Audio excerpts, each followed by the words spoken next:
아브라함의 인생 상황 가운데 실수가 생겨납니다. 어떤 실수냐 하면 지훈 선생님 제가 처음에 말했던 그 영상 오늘 아침에 말했던 영상을 잠깐 띄워주시겠어요? 도대체 왜 아브라함의 아내 사라를 이렇게 탐내는 사람들이 많을까? 아니 나이가 100살이 다 됐다고 하는데 한번 보십시오. 아브라함이 거기서 네게브 땅으로 옮겨가 가데스와 술 사이 그랄에 거류하며 그의 아내 사라를 자기 누이라 하였으므로 그랄 왕 아비멜렉이 사람을 보내어 사라를 데려갔더니 그 밤에 하나님이 아비멜렉에게 현몽하시고 그에게 이르시되 내가 데려간 이 여인으로 말미암아 내가 죽으리니 그는 남편이 있는 여자임이라. 아비멜렉이 그 여인을 가까이 하지 아니하였으므로 그가 대답하되 주여 주께서 의로운 백성도 멸하시나이까? 그가 나에게 이는 내 누이라고 하지 아니하였나이까? 그 여인도 그는 내 오랍이라 하였사오니 나는 온전한 마음과 깨끗한 손으로 이렇게 하였나이다. 이 사진 잘 보세요. 스탑. 예. 아브라함과 사라가 아브라함이 처음에 나왔던 사진은 아브라함을 이제 175세로 보는 것인데 아브라함이 175세에 죽는단 말입니다. 지금 성경에 나오는 아브라함의 나이가 99세고 사라는 10살 어리니까 89세거든요. 완전 할머니 아닙니까? 우리 교회 오시면 연세 제일 많아요. 그런데 그 당시 아브라함이 죽는 나이를 175세로 해서 다시 한번 계산을 해보면 이 영화를 만든 이 감독은 이렇게 계산한 겁니다. 아브라함이 175세에 죽었기 때문에 지금 아브라함이 99세를 우리가 생각하는 80세까지 산다라는 기준으로 잡으면요 40대 후반이 나와요. 그래서 저 아브라함의 모습이 40대 후반이고 사라는 40대 초반. 그러니까 여러분들이 아니 웬 할머니를 그렇게 욕심을 내가 아니라 40대 요즘 우리 교회도 미인들이 많으시지만 탤런트들 보면은 40대 초반 중반 뭐 심지어 50대 뭐 60대까지 되어도 좀 봐줄만 하구나 이런 분들이 있죠. 사라를 그 정도 나이로. 그래서 저도 어릴 때 궁금했거든요.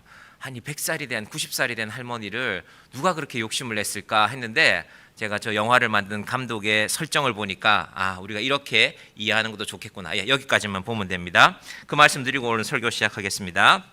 교회 아래쪽에 아브라함이 지금 실수를 계속하는데요. 아브라함이 실수를 계속하는데 하나님이 그 실수를 받아주십니다. 이게 중요합니다. 여러분 인생이 왜 두려우십니까? 내가 실수하면 내가 이 일이 한번 실패하면 그 다음 길이 없다고 우리는 주로 생각합니다. 제가 고등학교 다닐 때 대학교 시험을 잘못 치르면 그래서 내가 원하는 그 대학을 못 가면 혹은 한 번에 못 가면 우리 집은 형편이 안 좋아서 재수할 상황이 안 돼. 그럴 수도 있잖아요. 그럼 내 인생은 끝이다. 지금 생각해보면 그런 인생을 살아왔어요. 지금도 대한민국은 크게 달라지지 않은 것 같아요. 한번 잘 생각해 보십시오. 여러분이 일주일 내내 어디에서 살다 왔냐 하면요. 우리가 시장에서 살다가 왔습니다. 목사님 저 시장 잘 안 가는데 저는 마트 갑니다. 이런 시장이 아니라 이 시장이란 건 우리가 세상에서 살아가는 자체를 시장으로 보는 것입니다. 물건을 사고 파는 것도 시장이지만 사실은 시장을 좀 더 크게 보면 이 사람이 이제 그런 얘기를 했는데요. 아담 스미스라는 사람이 쓴 국부론이라는 책에 보면은 이 사람이 1700년대 중반 사람인데 이때 영국에 어떤 일이 있었냐면은 산업혁명이라는 걸 해갖고 물건들이 막 생겨났어요. 전에는 주로 농업을 통해서 만들고 했는데 이때 영국은 산업혁명을 통해서 이런 뭐랄까 양복천도 만들고 기계도 만들고 기차도 만들고 또 증기기관을 가진 큰 배도 만들어가면서 영국이 큰 변화가 있을 때 이 아담 스미스라는 사람이 뭘 생각하냐면은 한 나라의 국부라는 게 그런 말 아닙니까? 책 제목이 국부론인데 우리말로 이렇게 번역하니까 한 나라의 부라는 것은 어떻게 이루어지고 어떻게 관리되어야 되는가. 여기서 이제 요즘 우리가 많이 듣는 경제학이란 말도 이제 이 사람 때문에 생겨난 것입니다. 그래서 나라를 어떻게 관리할까? 자, 아담 스미스 이 사람의 이론에 따르면 시장이 중요한데 이때 시장은요 생산된 물건이 있고 성경책도 물론 생산됐을 것이고 휴대폰도 생산이 됐을 것이고 그리고 이 생산하는 사람이 있고 살려는 사람이 있죠. 그 가격이 결정되는 것이 시장인데 그러면 그 가격은 어떻게 결정될까? 여러분 이 휴대폰을 우리가 이거 별거 아니게 막 쓰지만 이게 제대로 돈 다 주고 살려면 이게 100만 원이 넘잖아요. 요즘 거는 또 더 비싼 것도 아마 있겠죠. 도대체 그 돈은 누가 정하는 것일까? 파는 사람이 정하죠. 근데 사는 사람이 100만 원은 너무 비싸지. 어림도 없지. 난 절대 안 사. 하지만 우리는 속아서 사지요. 아, 한 달에 얼마씩만 내면 돼. 정부에서 지원해줘. 사실은 휴대폰 값에 휴대폰 여러분 매달 내는 요금에 다 들어있는데 야, 나 휴대폰 공짜로 샀다.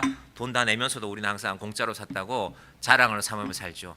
시장에서 물건을 만든 사람과 파는 사람의 만남이 가격을 정하는 것입니다. 근데 이걸 이 아담 스미스라는 사람은 뭐라고 불렀냐면요. 보이지 않는 손이 그 가격을 정한다고 했습니다. 그래서 그 보이지 않는 손은 아무도 함부로 해서는 안 된다. 누군가는 물건을 만들어 시장에 내놓고 누군가 필요한 사람이 와서 그거 얼마면 됩니까 하고 거기서 정해지는 거다. 그게 얼마일지는 모른다라는 것입니다. 사실은 서로 기대하는 게 있죠. 파는 사람은 비싸게 파는 게 맞고요. 그렇잖아요. 똑같은 휴대폰인데 이거 내가 만드는데 500만 원에 팔면 더 좋겠죠. 만든 사람은. 살 사람만 있다면. 그런데 아니야. 이거는 100만 원이면 돼야 돼. 그러면 그 어딘가에서 만납니다. 150만 원에서 만나든지 200만 원에서 만나든지. 문제는 이 시장이라는 것이요. 여기서 끝이 아니라 아담 스미스가 말했던 중요한 가치는 물건을 넘어서 사람도 그렇게 봤습니다. 노동시장에 나를 갖다가 파는 겁니다. 아, 우리 목사님이 갑자기 뭐 사회주의자가 됐나? 그게 아니라 이 사람 책에서 그렇게 말해요. 그러면 쓸만한 사람이 돼야 비싸게 팔린다는 겁니다. 그래서 열심히 공부하는 것입니다. 지금 세상도요. 정치라는 것도 사실은 이 사람의 생각과 반대되는 생각. 이 사람 이어서 영국에서 누가 나왔냐면 원래 영국 사람 말이지만요. 마르크스라는 사람이 나왔어요. 시장에서 모든 게 결정되고 그러니까 우리는 절대 시장을 건드려서는 안 돼. 시장에서 상인이 100만 원에 팔면 100만 원에 팔면 되는 거야. 사는 사람이 있으면 사는 것이고 안 팔리면 그만이지. 우리가 시장을 간섭할 필요 없어. 근데 마르크스라는 사람은 그렇게 되면 가난한 사람은 어떻게 살아가냐. 가난한 사람을 위해서 뭔가 나라가 해주는 게 있어야지. 그래서 지금 세계도 크게 보면요. 시장의 모든 걸 맡기자. 미국 같은 나라는 의료보험에 국가가 개입하지 않잖아요. 요즘은 최소한으로 개입하고 있지만 자기가 돈 버는 만큼 보험을 사면 된다. 1년에 1,000만 원짜리 보험을 사면 1,000만 원 치료를 받는 것이고 1년에 1억짜리 보험을 사면 그 사람은 1억짜리 치료를 받는 것이다. 미국이라는 나라의 상황이지 않습니까? 우리 이민 가신 분들이 주변에 계시면 들었을 것입니다. 미국은 병원 못 가. 감기 한번 걸려서 병원 갔는데 30만 원 내야 돼. 수술 한번 하면 몇 천만 원이 들어. 그런 상황 가운데 지금 놓여 있습니다. 아, 우리 목사님 미국 욕하는가? 그게 아니라 각 나라의 상황이. 대신에 유럽의 나라들은 그러지 말자. 프랑스 같은 나라들, 네덜란드 같은 나라들은 몸이 아픈 거는 영국도 의료제도는 그쪽을 따르는데요. 몸이 아픈 건 나라에 속해야 된다. 사실 영국은 이 사람이 살았던 영국은요. 정확하게는 국가가 아니라 왕이 처음에 백성들을 위해서 보험 제도를 만들려고 했어요. 짐의 백성들이 이렇게 힘들게 살아가는데 병원이라도 국가에서 제공해 줘라. 그래서 영국의 좋은 병원들은 다 왕립 병원으로 되어져 있습니다. 자, 어떤 차이가 있냐면은 시장은 시장에 마음대로 다 맡겨두라는 쪽과 지금 우리나라 정치도 마찬가지입니다. 안 된다. 어떻게 시장에 다 맡겨두냐. 국가가 해야 될 최소한의 일이 있다. 의료, 교육 이런 걸 우리가 복지라고 부르는데 그러면 그거 하느라고 돈 다 써버리면 나라가 빈털터리 되면 어떻게 할 것이냐. 이 두 가지 가치가 지금 만나고 있는 것입니다. 우리가 지금 대통령 때문에 이러고 저러고 하지만 근본적으로는 그 두 가지 가치가 전 세계 나라의 대립을 이루고 있는 가치입니다. 자, 다시 시장으로 돌아가 봅니다. 그래서 아담 스미스는 그러면 네가 잘 살고 싶으면 너를 좋은 상품으로 만들어야 된다. 그래서 너를 처음에는 우리가 월급 받았죠. 한 달에 얼마 받는 사람이 되고 월급이 너무 불확실하니까 이 사람이 한 달 일을 안 할 수도 있으니까 일주일 단위로 일하자. 그래서 영국에서는 산업혁명 시대에는 주급을 많이 줬어요. 너 이번 일주일 일했으니까 이만큼 줄게. 그 돈 받아서 살아가는 것이죠. 요즘엔 어떻게 합니까? 하루 단위로 하다가 시간 단위로 하죠. 3시간 일하면 얼마 줄게. 5시간 일하면 얼마 줄게. 이게 우리는 별로 생각없이 살지만 곰곰이 생각해 보면 이 사람의 이론 안에서 살아가는 것입니다. 가격을 정해. 너 1시간에 얼마야?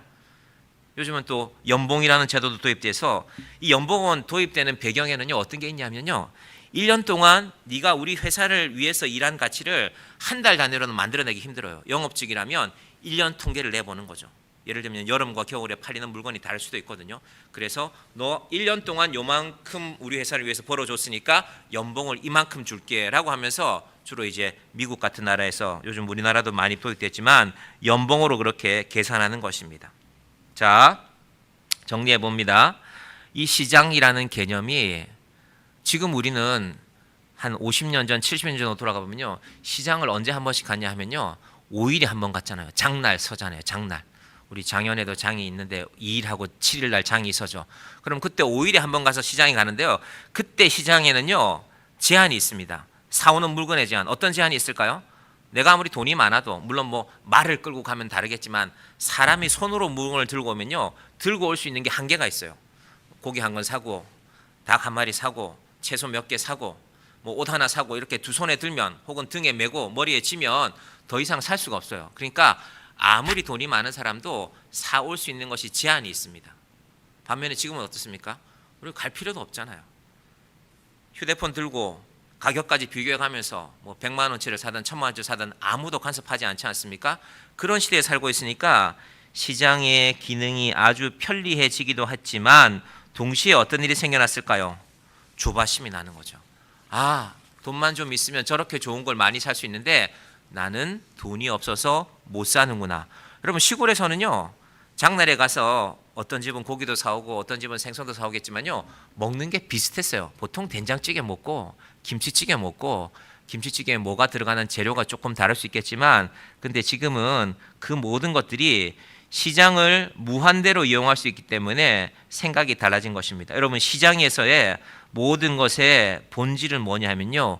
이익입니다. 이익. 싸게 사고 파는 사람은 비싸게 팔고 그리고 나를 노동시장에 내놓을 때는 나는 연봉이 얼마짜리야. 나 1억 받는 사람이야. 나 5억 받는 사람이야. 이것이 모든 것의 가치가 됩니다. 제가 왜 이렇게 시장 얘기를 길게 할까요?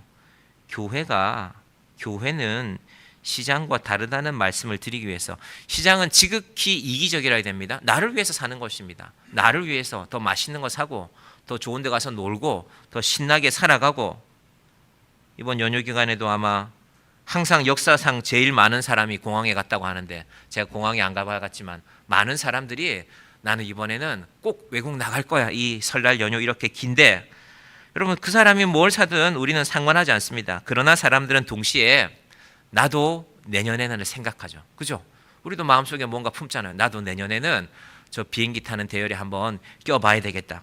요즘 비행기가 이렇게 자주 문제가 생겨서 무섭기도 하지만 자, 왜 시장 얘기를 길게 했을까? 교회는 이기적으로 가는 곳이 아니라 이타적으로 가야 하는 곳이기 때문에 그래서 예수님께서 수고하고 무거운 짐진 자들아 다 내게로 오라 내가 너희를 쉬게 하리라. 여러분 교회 와서도요 세상에서 우리가 시장에서 살아가던 것과 똑같이 생각하면 이게 신앙생활이 잘 되지 않습니다. 잘 한번 들어보시기 바랍니다. 그래서 저는 교회가 사람들의 마음에 좀 편히 쉴 수 있는 곳이 되었으면 좋겠다. 제가 교회 문을 드나들 때마다 생각합니다. 그래서 요즘은 제가 어디 가면 편안한 의자 보면 저런 의자 우리 1층에 하나 갖다 놓으면 좋겠다. 안마 의자 같은 거 있잖아요. 디자인이 멋지게 된 것들.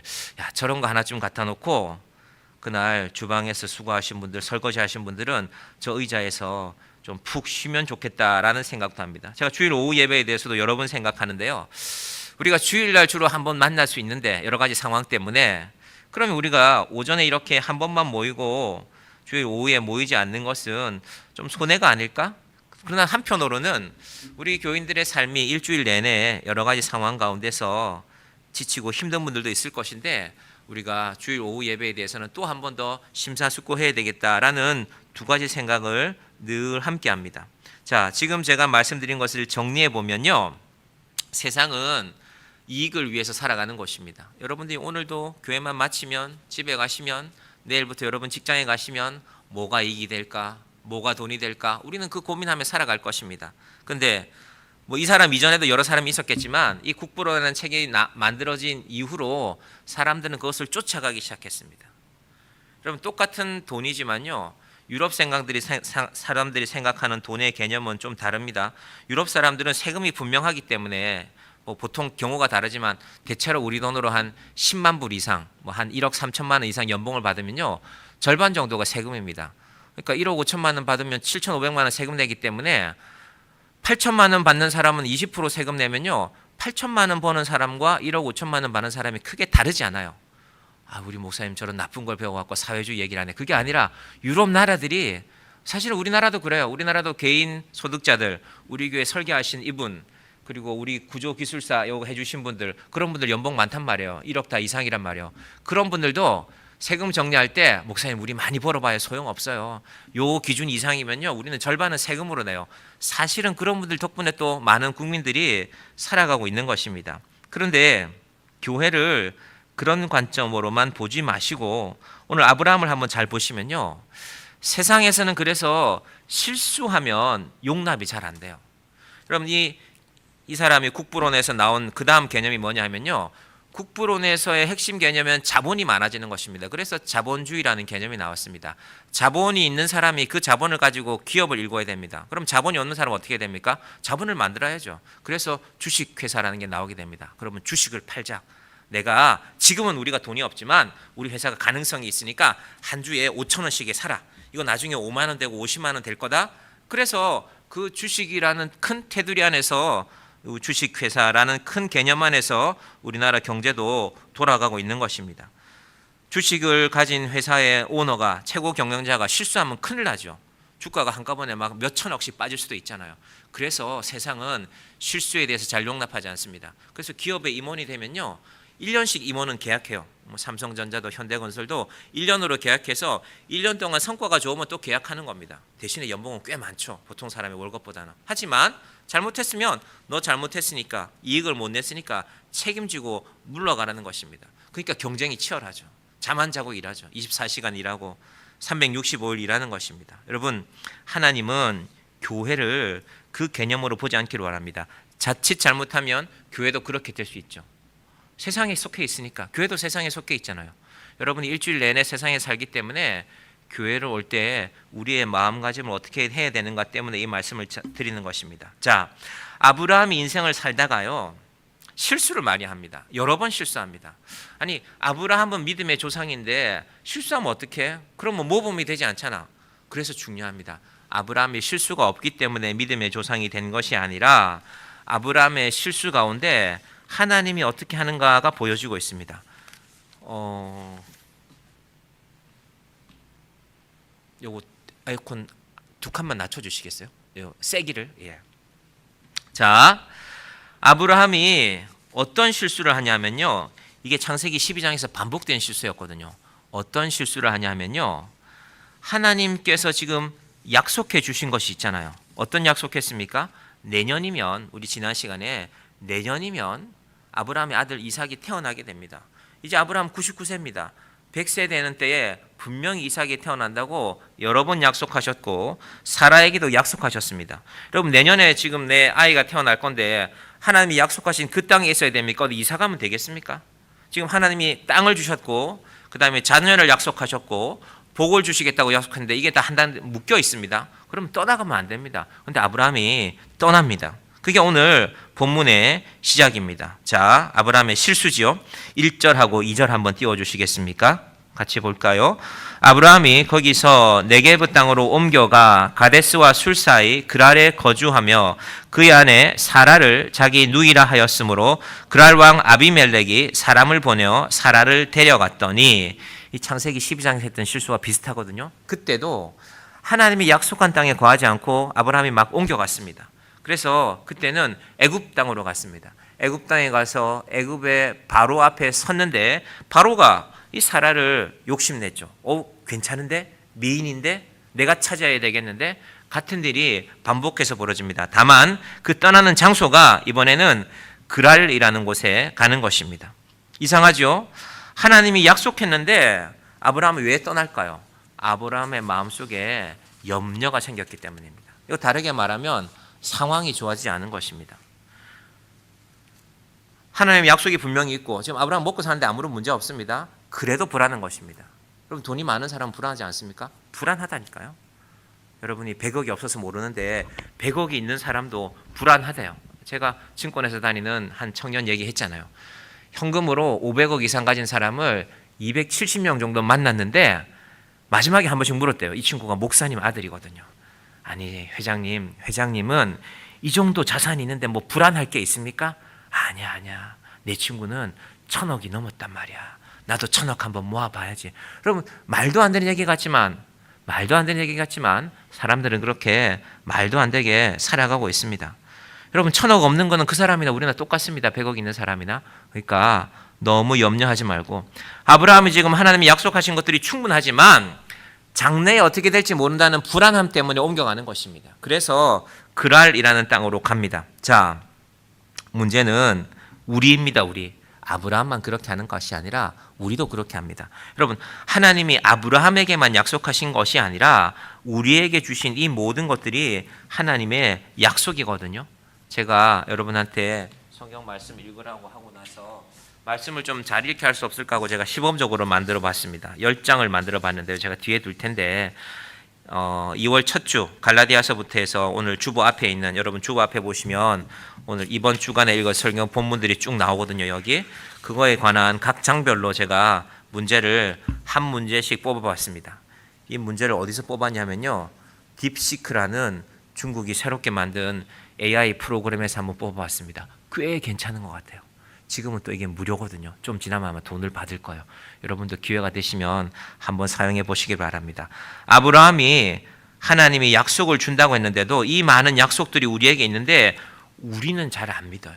제가 정의학교에 이렇게 여러분과 예배드리기 시작하고 나서 창세기와 구약에서는 신약에서는 마태복음을 중심으로 물론 새벽 시간에는 신약 전체를 다루었는데 그 많은 약속들이 우리에게 있는데 우리는 상황 앞에서 변해요.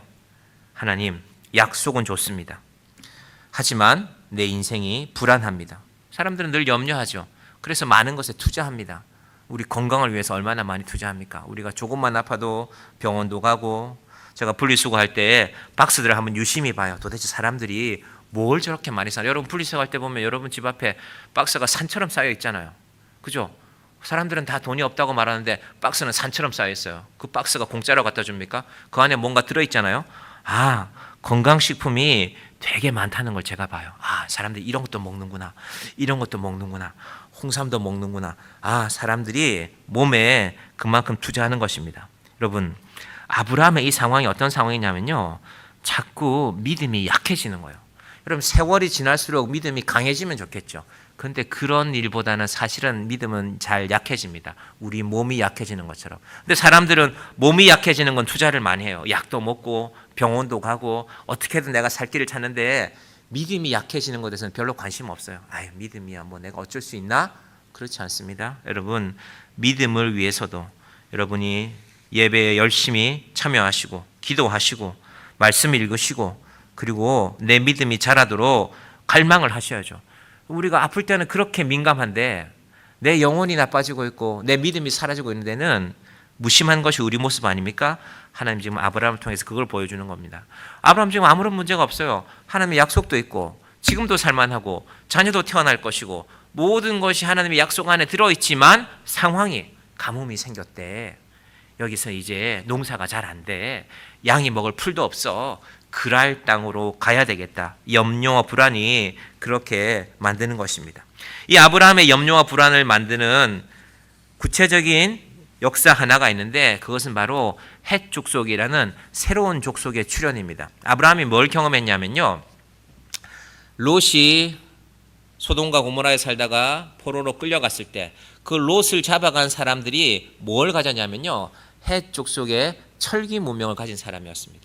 우리는 지금은 다 쇠로 만든 칼을 쓰지만 아브라함 당시에 이 동네 사람들이 쓰던 칼은 구리로 만든 칼이었어요. 여러분, 구리로 만든 칼을 쇠로 만든 칼로 몇 번 내리치면요, 구리가 휘어지거나 부러져 버립니다.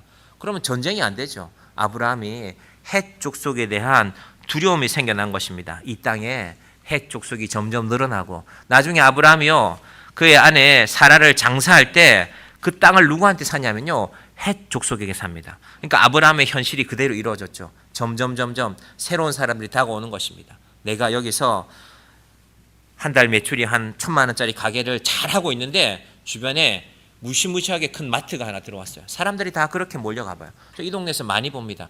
더 큰 게 생기면 몰려가요. 그럼 작은 건 없어져요. 그러면 좀 있으면 더 큰 게 생겨나요. 카페도 그렇고 마트도 그렇고 그런 시장의 논리가 지배하는 세상에 우리가 살고 있는 것입니다. 아브라함도 겁을 먹었습니다. 자기가 가진 것은 구리칼 뿐인데 헷 족속이 철로 된 칼을 갖고 오면 우리는 살 수 없다. 나는 이런 기술을 갖고 있는데, 나는 이런 기계 만드는데, 컴퓨터가 발전해서 이제 내 기술은 더 이상 소용이 없다. 우리 얼마나 불안하게 만드는 것입니까? 우리 교회에도 인생을 살아오시면서 직업이 바뀌신 분들이 많아요. 이런 일을 하다가 더 이상 그런 일이 잘 안 돼. 이런 일로 바꾸었는데 그 일도 만만치가 않아요. 여러분, 인생은 항상 이런 변화가 있습니다. 우리의 인생을 위협하는 이런 변화들을 만날 때 이런 위기 가운데서 우리의 믿음이 드러나는 것입니다. 여러분, 내일이 잘 될 때 우리는 다 믿음이 좋습니다. 아멘 할렐루야죠. 목사들은 교회 사람들이 많이 나오면 기분이 좋아요. 아멘 할렐루야. 그러다가 사람이 조금 줄어들면 마음이 불안해져. 우리 교회가 이거 잘 안 되는 게 아닌가? 헷 족속이라는 새로운 변화, 그리고 그 땅에 찾아온 기근 속에서 아브라함의 믿음이 시험을 받는 것입니다. 그래서 아브라함이 도망갔죠. 그랄이라는 곳으로 갑니다. 그랄. 그런데 여러분, 그랄이라는 땅을 소개할 때요, 재미있는 표현이 있습니다. 우리 1절 다시 한번 가볼게요. 20장 1절. 아브라함이 거기서 네게브 땅으로 옮겨가 가데스와 술 사이 그랄에 거류하며. 이게 무슨 말일까? 네게브라는 건요, 이스라엘 남쪽에 있는 사막 지역입니다. 지금도 지도 보시면 시내 광야와 큰 사막 지대가 있어요. 또 동쪽으로는 사우디아라비아, 이 아라비아 광야라는 큰 사막이 있고, 그 가는 길에 그랄이라는 지역이 있는데, 그런데 그 그랄이 어디 위치하냐면 가데스와 술 사이.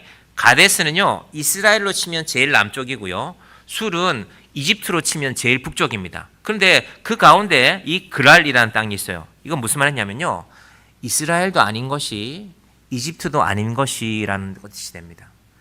우리 각 도가 경계를 이루는 산들이 있거든요. 지리산을 경계로 보면요, 무주, 장수, 덕유산이겠네요. 무주, 장수를 경계로 경북 김천하고 그다음에 전라북도, 무주, 장수 이런 곳이 만나는 동네들이 있어요. 제가 서울의 한 교회에서 이렇게 사역할 때 매년 그곳에 가서 청년부들이 봉사를 해서 그곳에 가본 적이 있습니다.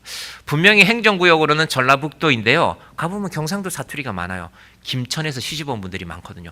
산 넘으면 이 동네니까. 그러면 이게 전라도인 것이 경상도인 것도 같고, 또 경상도인 듯한데 마찬가지로 산 넘어 김천 동네에 가봐도요, 전라도 사투리 쓰는 분들이 많아요. 그런 경계가 바로 있는데, 그랄은 그런 곳입니다. 이스라엘도 아니고 이집트도 아니고 그 가운데 있는 땅. 이게 무슨 말일까요? 하나님의 영향력 아래 있기도 하고 이방의 영향력이 있게 하고도, 이방의 영향력 아래 있기도 하고, 우리 표현으로 하면요, 한 발은 세상에 두고, 내가 세상에서 사업 잘하고 돈 많이 벌어야지, 한 발은 교회에 두는 것입니다. 그래서 내가 세상에서도 잘 살고 신앙생활도 잘 할 거야. 그런데 이 아브라함의 전략이 그렇게 되지 않습니다. 이 아브라함의 전략은요, 내가 하나님의 약속도 받았고 내가 세상의 정보도 빠르니까 지금 기근이 오고 있으니까 그랄 땅에 가서 좀 피신해 있다가 다시 오면 될 거야. 이삭이 태어나기 전에. 지금 아브라함이 이 계산한 거거든요. 그러고 갔단 말입니다. 전문용어로 아브라함의 이런 전략을 양다리라 그러잖아요. 그죠? 하나님이 이걸 좋아하지 않으세요. 여러분 잘 생각해 보세요. 내가 예수 믿는데도 신앙생활 하는 게 아무런 재미가 없어. 교회는 오는데. 근데 내가 세상에 가서 열심히 사는 것 같지만 세상에서도 내가 별로 얻는 것이 없어. 그럼 여러분 양다리가 분명합니다. 잘 생각해 보십시오. 내 삶이 그렇지 않은지. 내가 분명히 교회는 간단 말이야. 주일마다 교회도 가고 하건데 이상하게 재미가 없어 사는 게. 내가 세상에서도 열심히 산단 말이야. 근데 세상에서 별로 얻는 것도 없다면 아브라함의 이 상황에 우리도 놓여 있는 것입니다. 여러분, 이런 상황이 되면 어떤 문제가 발생하느냐? 아브라함 상황에서는 내가 하나님도 믿고 세상에서도 잘 살고 이런 선택을 다 한 것 같지만, 이건 아브라함의 입장에서 어떤 일이 벌어지냐 하면요, 2절을 다시 보십시오. 그의 아내 사라를 자기 누이라 하였으므로 그랄 왕 아비멜렉이 사람을 보내어 사라를 데려갔더니. 여러분, 사람은 똑같은 실수를 반복합니다. 여러분, 인생에 내가 이런 실수는 다시는 하지 않으리라고 생각하는 일들이 가끔 있죠. 내가 또 이런 실수했네. 내가 또 이런 잘못을 했네. 근데 그거 한 번으로 끝납니까? 그렇지 않습니다. 사람은 반복합니다. 어떤 반복입니까? 거짓말하게 되는 반복이죠. 그렇지. 이 이방 나라의 왕들은 예쁜 여자만 보면 다 차지하려고 해. 우리 아까 봤던 그 우아하게 생긴 그 여인처럼 아브라함의 아내 사라가 우리 나이로 계산해 보니까 40대 초반이라고 볼 수 있는데, 그런데 그 여인을 빼앗으려고 하니까 아브라함이 빼앗긴 것입니다. 아비멜렉에게 사라를 빼앗기고 말았습니다. 자, 아브라함도 큰일이죠. 근데 이건 누구에게 더 큰일이냐면요, 하나님에게 더 큰일입니다. 여러분, 그래서 우리 인생에 나는 좋은 길이라고 세상에도 다리 걸치고 교회에도 다리를 걸쳐 놓았는데, 신앙에도 다리를 걸쳐 놓았는데 뜻밖의 일이 벌어지면요, 이건 우리가 감당할 수 없는 일입니다. 이건 아브라함이 감당할 수 없는 문제입니다. 그럼 누가 개입하셔야 됩니까? 하나님이 개입하셔야 되죠. 하나님께도 이 문제는 더 심각한 문제입니다. 어떤 심각한 문제입니까? 하나님이 지금까지 아브라함에게 약속하신 게 있잖아요. 너 친척을 떠나라, 가족을 떠나라, 새로운 곳으로 가라. 내가 너에게 새로운 땅을 줄 것이고 새로운 민족을 만들 것이고 너를 복 줄 것이다. 근데 지금 사라가 아비멜렉의 아내가 되어버리면 무슨 일이 벌어집니까? 아브라함의 자손이 아니라 아비멜렉의 자손이 되는 것입니다. 그러면 하나님이 계획하신 모든 일들이 틀어지는 것입니다. 여러분, 하나님에 대한 믿음을 가볍게 여기면, 롯의 사위들이 농담으로 여겼다 그랬죠. 여러분, 신앙을 장난으로 여기면, 농담으로 여기면 우리가 전혀 예상할 수 없는 상황에 우리가 처하게 되는 것입니다. 여러분, 사실은 지금 하나님이요, 자존심이 많이 상하셨습니다. 교회가 세상에서 이런저런 비난을 들으면 하나님이 뭘 잘못했습니까? 근데 사람들은 교회 욕하면 그 욕을 결국 하나님이 듣는 것 아닙니까? 하나님의 아들 독생자의 이름 위에 세워진 교회니까. 그래서 하나님께서 자존심이 많이 상했지만 하나님께서 자존심 내세우지 않습니다. 아브라함의 상황에 개입하십니다. 하나님이 더 자존심 상하는 일이 있습니다. 하나님이 아비멜렉을 혼내려고 했거든요. 너 이런 식으로 하면 곤란해. 내가 너의 집에 모든 태를 막아버리겠다. 자손들 못 태어나게 하겠다라고 하니까요, 아비멜렉이 하나님에게 큰 소리칩니다. 4절 보십시오. 자, 창세기 20장 4절. 아비멜렉이, 같이 볼까요? 그 여인을 가까이 하지 아니하였으므로 그가 대답하되 주여, 주께서 의로운 백성도 멸하시나이까? 아비멜렉이 뭔가 깨달은 것 같아요. 내가 이 여자를 예쁘다고 데려오긴 했는데 좀 기다려 봐야 될 것 같아. 그 밤에. 그래서 아비멜렉이, 하나님, 제가 이 여인에게 잘못한 거 없습니다. 저 남자가, 아브라함이, 아마 아비멜렉 마음속에는 저놈이라고 했을 거예요. 저놈이 지 누이라고 했으니까 내가 데려온 건 아닙니까? 근데 내가 무슨 잘못이 있습니까? 그럼 하나님이 이럴 때 제가 생각하는 표현은요, 하나님이 얼굴이 뜨끈뜨끈 하셨을 거예요. 여러분, 이 의로운 백성이란 말이 또 어디 나왔습니까? 소돔과 고모라에서 아브라함이 했던 말이잖아요. 하나님, 그 성에 의로운 백성이, 의인이 10명만 있으면 그 성을 좀 용서해 주지 않겠습니까? 아브라함은 못 찾았어요. 근데 지금 누가 의롭다고 합니까? 아비멜렉이, 이방인이, 우리말로 하면 예수 안 믿는 사람이 하나님과 대면했는데 제가 뭘 잘못한 게 있습니까? 교회 나가는 저 사람이 잘못했지, 예수 믿는 아브라함이 잘못했지, 내가 무슨 잘못이 있습니까? 틀린 말이 없어요. 그래서 하나님께서 민망해 하시는 것입니다. 오늘 설교 제목이요, 부끄러움을 당하시는 하나님입니다. 여러분, 인생 살다 보면, 특히 부모님들은 자녀를 기르다 보면은 자녀 때문에 누구 앞에 가서 빌어야 될 때가 있어요. 아이고, 죄송합니다. 우리 애가, 제가 아는 친척인데 남자애가 5인데 첫째 형이 맡고 있으니까 그 둘째 되는 형이 좀 용감했거든요. 저한테는 삼천벌 되는 분인데 돌을 갖고 머리를 찧었는데 머리에 구멍이 났어요. 얼마나 세게 찧었는지. 그것도 날카로운 돌로. 그 부모님이, 제가 어릴 때였는데요, 그 앞에 가서 무릎 꿇고 비는 모습을 봤어요. 아, 그렇구나. 제가 꼬마였지만은 큰 잘못을 했구나. 저 삼촌이, 저희 동네에서는 아재라고 불렀는데, 저 아재가 돌을 갖고 머리에 구멍을 냈으니까 얼마나 큰일이 난 것입니까? 무릎을 꿇고 온갖 것을 다 제공해서 그렇게 용서받는 것입니다. 하나님이 지금, 하나님이 잘못한 게 아니잖아요. 아브라함이 잘못했지만, 아브라함이 실수했지만 하나님이 부끄러움을 당하시는 것입니다. 이방 사람이 하나님에게, 그 하나님 믿는다는 사람이 그따위로 사니까 내가 이렇게 한 거 아닙니까? 내가 뭐 잘못했습니까? 하니까 하나님이 네 말이 맞다 하신 것입니다. 그래, 네 말이 맞다. 5절, 그가 나에게 이는 내 누이라고 하지 아니하였나이까?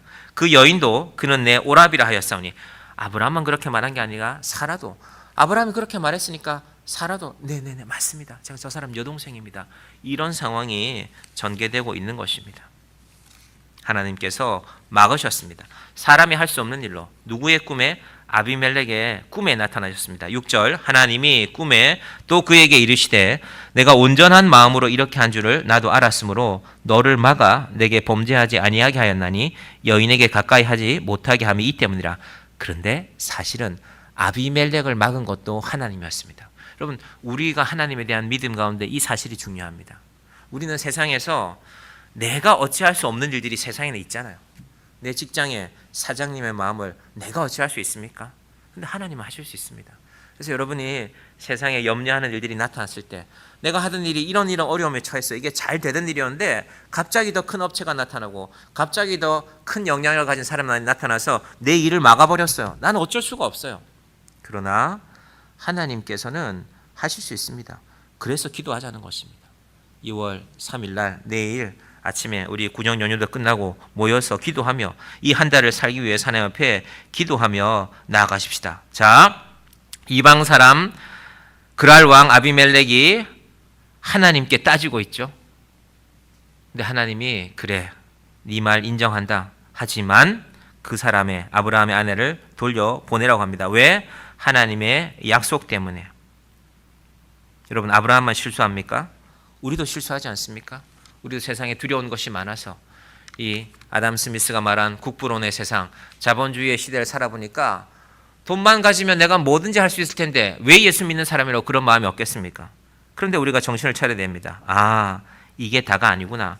지금 세상에 이런 이 가치의 싸움, 뭐 자본주의냐, 사회주의냐, 국가가 뭘 보장해야 되느냐, 아니면 경쟁하면서 시장에서 다 맞게 하지 왜 그렇게 살아가느냐, 이 모든 것들의 뒤에는 하나님이 계심을 잊어버리지 마시기 바랍니다. 그래서 지금 우리가 뭐 대통령의 문제를 놓고 어디에 몇 명이 모이고 어디에 몇 명이 모이고 그 모든 것들, 여러분 둘 다 틀렸다는 거 아닙니다. 각자의 자리에서 주장할 수 있습니다. 그러나 하나님이 보시면 우리의 인생이 얼마나 어리석어 보이는지 꼭 기억하시길 바랍니다. 자, 7절 한번 보시겠습니까? 7절에서요. 자, 이제 그 사람의 아내를 돌려보내라. 그는 선지자라. 여기까지만 봅시다. 여러분 하나님이 아브라함의 아내 사라를 돌려보내라고 하는 이유를 선지자라. 아브라함이 선지자이기 때문에. 이게 무슨 말일까?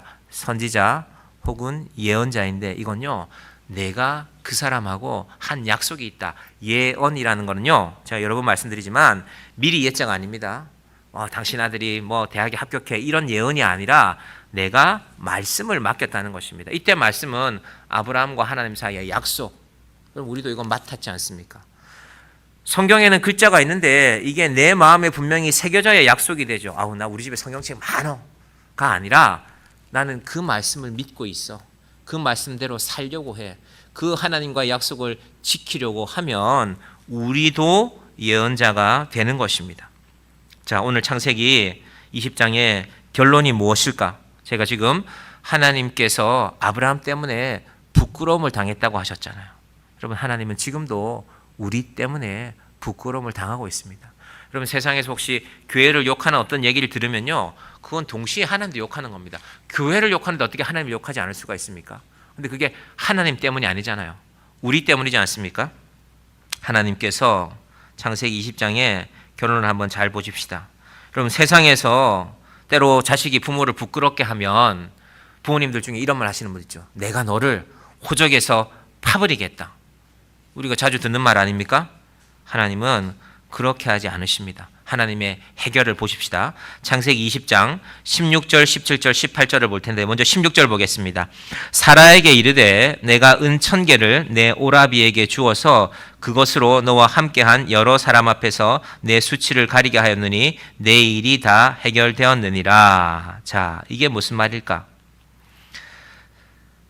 아비멜렉 왕이 하나님께서 그 꿈에 나타나시니까 하나님이 아비멜렉의 마음을 다 정리하신 것입니다. 그리고 돌려보내는데 사실은 아브라함이 잘못했지만 사라에게 은 1000개 큰 선물을 보내서 아브라함에게 돌려주는 것입니다. 이게 무슨 말이냐면요, 위자료입니다. 위자료. 내가 비록 몰랐지만 너를 데리고 와서 내 아내로 삼을 뻔했던 이 사건에 대해서 사과한다. 법적으로 위자료를 지급한 것입니다. 법적으로 위자료를 지급함으로 이 여인의 부끄러움이 사라진 것입니다. 아니죠. 사라가 남의 남자한테 갔다 왔다네. 그런 일이 이 위자료를 통해서 사라지게 하시는 것입니다. 누가 정리하십니까? 하나님이 정리하시는 것입니다. 여러분 인생에도 부끄러운 일, 내가 감당할 수 없는 일들이 있을 때 하나님께 기도하시기 바랍니다. 하나님, 이건 내가 감당이 안 됩니다. 하나님이 도와주셔야 됩니다. 그분이 우리 하나님이십니다. 자, 그리고 17절과 18절은 어떤 내용일까 봅시다. 아브라함이 하나님께 기도하매 하나님이 아비멜렉과 그의 아내와 여종을 치료하사 출산하게 하셨으니 여호와께서 이왕에 아브라함의 아내 사라의 일로 아비멜렉의 집에 모든 태를 닫으셨습니다. 이건 하나님이 아비멜렉에게 내리셨던 벌을 없애준다는 거거든요. 너 이제 양도 새끼가 태어나지 않을 거고 너 자녀도 태어나지 않을 거야 라는 이 벌을 없애시는 것은요, 아비멜렉을 위함이 아닙니다. 아브라함과 사라 때문입니다. 왜 그럴까요? 우리가 하나님과 약속을 어기고 도망가버리고 이사가고 하나님을 부끄럽게 했으니까 하나님이 나에게 준다고 했던 그것, 아이들이 항상 부모님한테 묻잖아요. 엄마, 나 이거 하면 이거 줄 거지? 나 이번에 100점 받으면 이거 줄 거지? 90점 받으면 이거 줄 거지? 이거 사줄 거지? 라고 했는데 시험을 받아보니까 90점을 못 받았어요. 점수가 아주 안 좋아요. 그러면 아이들이 뭘 염려할까요? 아, 엄마가 사준다고 한 거 안 사주면 어떡하지? 아브라함도 그 염려하는 겁니다. 아, 정신을 차리고 나니까 이삭 준다고 했는데, 아들을 준다고 했는데 내가 하나님을 이렇게 부끄럽게 했으니 하나님 그 아들 주시지 않으면 어떡하지? 그 염려를 하고 있으니까 염려하지 마라. 이방 사람에게도 내가 이렇게 약속을 지키는데 너하고 약속 안 지키겠느냐? 아브라함에게 이 말 하는 겁니다. 그리고 다음 장에 21장에 드디어 이삭이 태어나게 됩니다. 우리 인생에 말씀 정리합니다. 실수가 있습니다. 여러분, 근데 우리가 언제까지나 하나님 지난번에도 봐줬으니까 이번에도 봐주세요. 그럼 그건 우리가 하나님 앞에 너무 부끄럽지 않나요? 그리고 우리의 믿음이 그 반복이 되지 않기를 바랍니다. 혹시 작년까지 그렇게 반복했다면 올해도 하나님 여전히 죄송합니다. 하나님 미안합니다. 하나님 한 번만 더 참아주세요.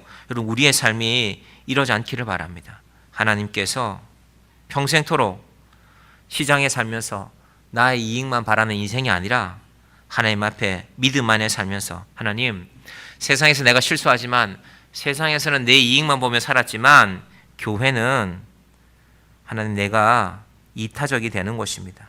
누군가를 위해서 살아가는 것이 교회입니다. 우리가 내일 세 달 기도회로 모여서 기도하며 또 이 한 달을 시작하십시다. 여러분, 이 일을 위해서 우리 인생이 훈련해야 됩니다. 그렇지 않으면 우리는 이 논리에서 벗어나지 못한다니까요. 지금 어딘가에 모여 있는 사람들, 이 가치로 살 것인가? 시장의 가치로 살 것인가? 아니야. 우리는 마르커스의 이론을 좋아해. 우리는 사회주의 이론을 따라야 돼. 함께 복지를 해야지. 여러분, 그 싸움은 끝나지 않습니다. 하나님께서 개입하셔야 됩니다. 우리의 실수 가운데 개입하셔서 우리의 부끄러움을 깨끗이 씻겨주시는 그 하나님 앞에, 하나님, 저도 이제 하나님의 자녀답게 살겠습니다. 하나님을 더 이상 부끄럽게 만들지 않겠습니다. 이 믿음의 고백으로 당당하게 살아가기를 주님의 이름으로 간절히 축원드립니다. 기도하겠습니다. 하나님 아버지, 감사합니다. 2025년 2월의 첫 번째 주일입니다. 하나님, 창세기 말씀 가운데서 하나님께서 아브라함의 실수 가운데도 하나님이 개입하시는 것을 봅니다. 그리고 그 모든 문제가 해결될 때 하나님께서 부끄러움을 당하셨습니다. 하나님, 내 인생 때문에 하나님이 부끄러움을 당하지 않으셨습니까? 우리 정향교회 때문에 하나님이 부끄러움을 당하지는 않으셨습니까? 하나님, 우리 인생이 언제까지 하나님 한 번만 더 봐주세요. 하나님, 제가 또 실수했지만 한 번만 더 용서해 주세요 하며 살지 않게 하여 주시옵소서. 하나님, 하나님의 자녀이기에 하나님의 자녀답게 당당하게 세상에 살겠습니다. 내가 좀 손해볼지라도 세상에서는 이익만을 쫓아 살아가야 하지만 교회에서는 하나님, 제가 좀 손해보겠습니다. 하나님, 그래도 괜찮습니다. 하나님이 제게 주신 사랑이 있기 때문입니다. 이 놀라운 믿음의 고백이 있는 2025년에 이 한 해가 되게 하여 주시옵소서. 예수님의 이름으로 기도드립니다. 아멘.